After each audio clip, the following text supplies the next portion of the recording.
उत्तर प्रदेश के एक सुदूर गांव धनौली में, जहां अब भी लोग बैलगाड़ी में सफर करते हैं, बिजली सिर्फ त्योहारों में आती है और जहां बच्चों के खिलौने मिट्टी से बनाए जाते हैं, वहां एक 10 साल का लड़का था, रोहित शर्मा।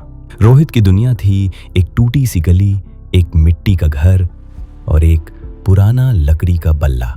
गांव के बच्चे जब आम के पेड़ों के नीचे क्रिकेट खेलते तो रोहित का चेहरा चमक उठता। वो गेंद को हवा में उछालता, खुद ही बल्ला घुमाता और खुद को सचिन तेंदुलकर समझ बैठता। एक दिन जब उसके हाथ में पहली बार असली बल्ला आया, वो भी किसी से चुराया नहीं, उधार लिया था, तो उसने आसमान की ओर देखा और कहा, एक दिन मैं भारत के लिए खेलूंगा, ये वादा है खुद से। रोहित के पिताजी रामनाथ शर्मा गांव के इकलौते बढ़ई थे। दिन भर लकड़ी काटना, मेज कुर्सी बनाना और शाम को 50 रुपए कमाकर लौट आना, यही उनकी दिनचर्या थी। माँ गौरी देवी खेतों में काम करती और जब शाम को लौटती तो हाथों में सिर्फ फटे दुपट्टे और आंखों में थकान होती। पर जब भी रोहित क्रिकेट की बात करता, माँ की आंखों में एक अजीब सी चमक आ जाती। हमारे पास पैसा नहीं, पर तेरा जोश है बेटा, ये कभी मत खोना। गांव के स्कूल में पढ़ाई के नाम पर सिर्फ हाजिरी लगती थी, लेकिन रोहित हर दिन 5 बजे उठता, पढ़ाई करता, खेतों में मदद करता और फिर क्रिकेट की प्रैक्टिस। उसका मैदान कोई बड़ा स्टेडियम नहीं था, बल्कि एक वीरान खेत, जहां बीच में खड़ी गायें उसकी बॉल चबाती थीं। बल्ला टूटता तो लकड़ी के टुकड़े जोड़ता, गेंद फटती तो चिथड़ा सिलाई से जोड़ लेता। लेकिन जुनून वो हर दिन और गहरा होता गया। क्रिकेट खेलकर पेट भरेगा? कुछ नहीं होगा इससे। पढ़ाई कर ले, नौकरी कर। India team? अरे पहले जिला टीम में तो आ। ये वो बातें थीं जो रोहित हर रोज सुनता। गांव वाले हंसते, स्कूल के मास्टर तक ताने मारते, खेल खेल में जिंदगी बर्बाद कर देगा ये लड़का। पर रोहित हंसता नहीं था, रोता भी नहीं, वो बस मेहनत करता। एक दिन उसके पास शहर के टूर्नामेंट का फॉर्म आया। फीस थी 300 रुपए। उसके घर में कुल जमा 117 रुपए थे। उस रात माँ ने अपनी शादी की चूड़ियां बेची और जब सुबह रोहित को पैसे दिए तो सिर्फ इतना कहा, जीत या हार नहीं बेटा, कोशिश हारना मत।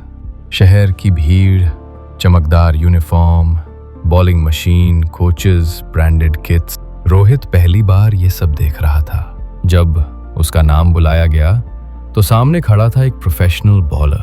पहली बॉल पर क्लीन बोल्ड, दूसरी पारी में कैच आउट। पूरा मैच खत्म। रोहित बिना रन बनाए लौट आया। रास्ते में लोग ताना मारते रहे, गांव वाला लड़का है, ज्यादा क्या उम्मीद रखो। रोहित 4 दिन तक घर से बाहर नहीं निकला, खुद से नजरें नहीं मिला सका। फिर माँ ने उसके पास आकर वो चूली का खाली डिब्बा दिखाया और पूछा, इतनी जल्दी हार मान लेगा क्या? ये सपना तुझसे पहले मैंने देखा था जब तू पैदा हुआ था। वो रात थी उसकी वापसी की। रोहित ने कसम खाई, अब हर हार से कुछ सीखेगा और दोबारा ना दोहराएगा।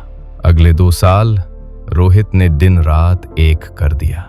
उसने किताबों से फिजिक्स पढ़ा ताकि बैट स्विंग समझ सके। उसने खाना कम खाया, ताकतवर बनने के लिए खुद की डाइट बनाई। हर दिन वो 20 किलोमीटर दौड़ता और फिर 4 घंटे नेट प्रैक्टिस करता।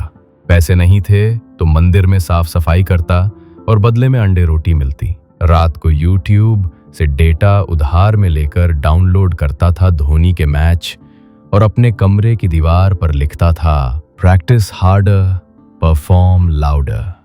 एक जिला टूर्नामेंट में उसकी किस्मत बदली। किसी प्लेयर के चोटिल होने पर रोहित को प्लेइंग 11 में जगह मिली। पहले मैच में 83 रन और 2 विकेट।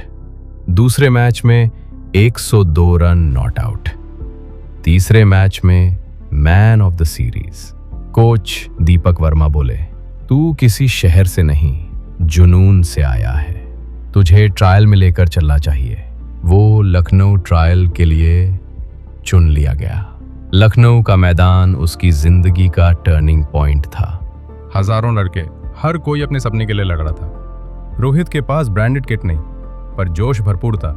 उसने एक पुराना बैग लेकर माँ के हाथ से बना हुआ तावीज पहनकर मैदान पर कदम रखा। पहली बॉल पे छक्का, दूसरी बॉल पे चौका, फिर स्पिनर आया, उसे उसने स्ट्रेट ड्राइव से मैदान के बाहर पहुंचाया। कोच बोले, नाम रोहित शर्मा, रनौली गांव से। गांव से क्या सीखा तूने? सीखा तो बस हार को हराना।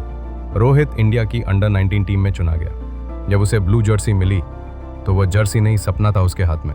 पहला मैच पाकिस्तान के खिलाफ, पूरा देश देख रहा था। रोहित ने 71 रन बनाए और 1 रन आउट किया। मैच के बाद कोच ने गले लगाया और कहा, तू मैदान में नहीं, देश के दिल में खेल रहा है। रोहित गांव लौटा तो वही लोग जो हंसते थे अब ताली बजा रहे थे। स्कूल की दीवारों पर उसका पोस्टर, मंदिर में उसकी जीत की पूजा और माँ की आंखों में वो सुकून जिसकी कोई कीमत नहीं। पिता बोले, अब कोई कहता है, वो देखो हमारा लड़का इंडिया वाला खिलाड़ी है। सपने वो नहीं होते जो सोते समय आते हैं, सपने वो होते हैं जो सोने नहीं देते। रोहित की कहानी सिर्फ क्रिकेट की नहीं, हर उस इंसान की है जिसने खुद से लड़कर कुछ बड़ा करने का इरादा किया।